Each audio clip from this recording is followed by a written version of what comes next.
जय जगन्नाथ सांग मैंने तो सकाल सकाल उठिक घर कम आगे सारिबाक पड़े तो मुंड फुंड कुंडिया टाइम हुए जेहेतु माँ मैंने सका खाईकिना जल्दी गुदाम बाहरी जाती।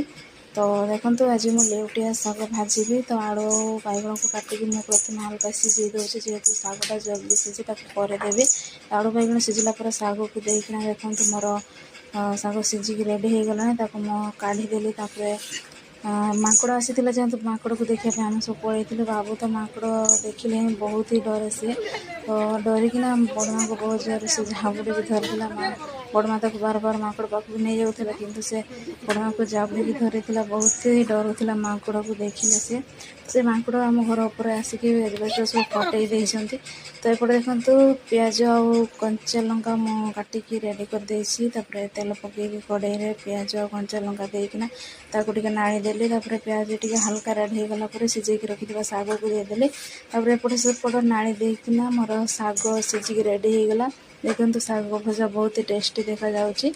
तो माँ को मु पखाड़ आ शाग भजा आणिकी बाढ़ेकी देली जल्दी जल्दी से काम को जीवे बोली से खाई काम को गले। तो आज ब्लॉग टी ये रखुची। जय जगन्नाथ।